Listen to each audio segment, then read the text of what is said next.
Use of gloves. Long before the tarred roads came and before electricity reached the forest of the lowlands, there was a settlement hidden between thick trees and a restless river.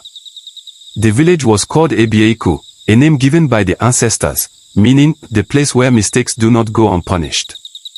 The people of Ebieiku lived simple lives. They farmed, traded, cooked, and shared meals openly.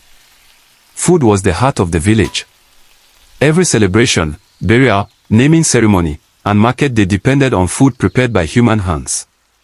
And because food touched life directly, the elders said it was also where death liked to hide. From childhood, every villager was taught one sacred rule. Your hands are not clean just because they look clean. The elders believed that invisible beings lived on the skin, tiny spirits that could move from soil to skin to food, and from food into the body. They called these spirits Eru, unseen travelers that brought sickness, pain, and sometimes death. To protect themselves, the ancestors created rules about gloves. But as years passed and old voices died, the rules began to sound like stories, and stories began to sound like lies. The rise of Momasua. Momasua was the most famous cook Ebieiku had ever known. Her soup carried the scent of roasted pepper and smoked fish from one end of the village to the other. Travelers stopped just to taste her food. Hunters returned early so they wouldn't miss her meals. Yet Momasua had one habit that troubled the elders. She never wore gloves. "Have my hands not fed this village for 20 years?" she would ask. "Has anyone died from my food before?" At first, no one could answer her.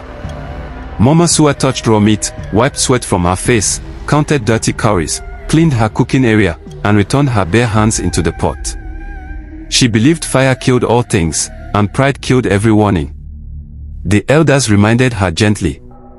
They said gloves must be used while handling food, not because hands were evil, but because they carried things the eyes could not see: dirt, hair, metal fragments, and invisible sickness.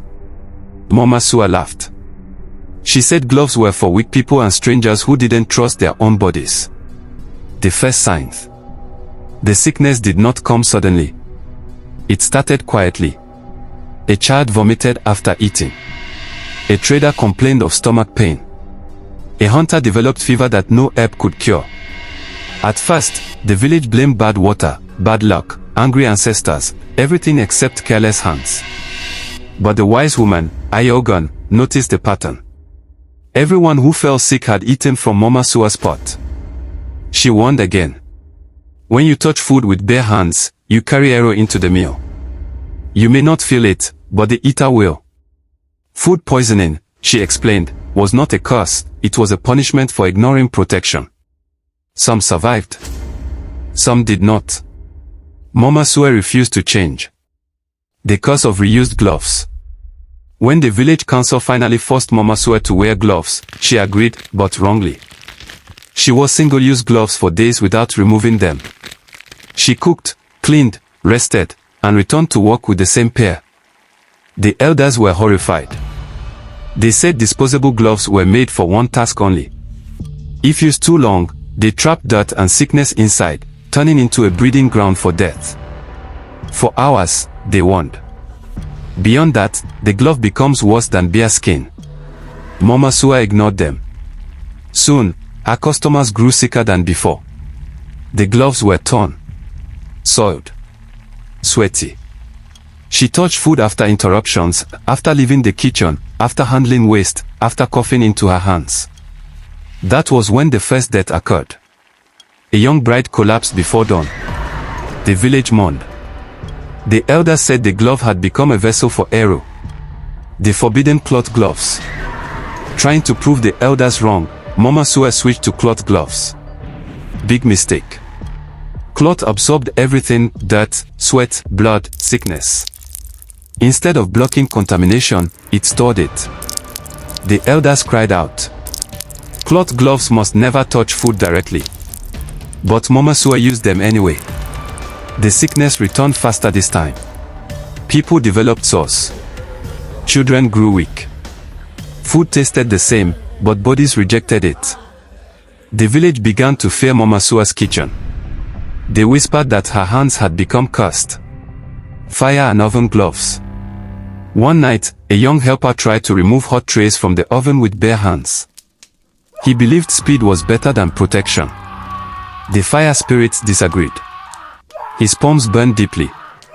The scars never faded. The elders said oven gloves were not optional, they were protection against forces humans were never meant to fight.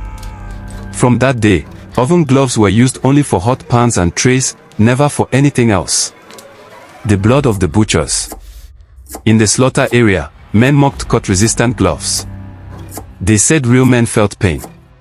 Then knives slipped. Flesh tore. Blood soaked the ground.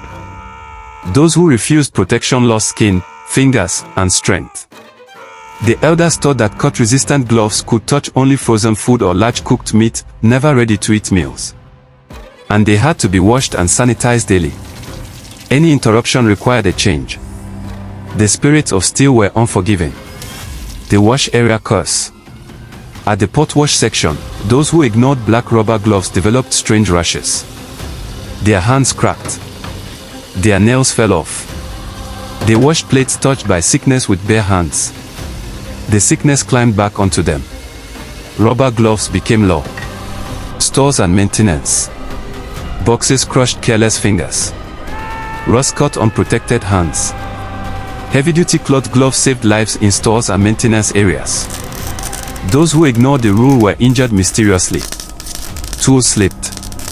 Objects fell. The village learned. The end of Mama Sua. Mama Sua fell sick alone. No one ate her food anymore. Some say she died from food poisoning caused by her own hands. Others say Ero finally followed the path back to its source. Her kitchen closed. Her story remained. The warning lives on.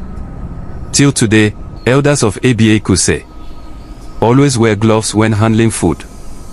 Dispose gloves when damaged, soiled, or interrupted. Never reuse single-use gloves. Never let cloth gloves touch food. Protect hands during heat, cutting, washing, storage, and maintenance. And they end every lesson with the same words. Gloves do not make you weak. They keep death away from your hands.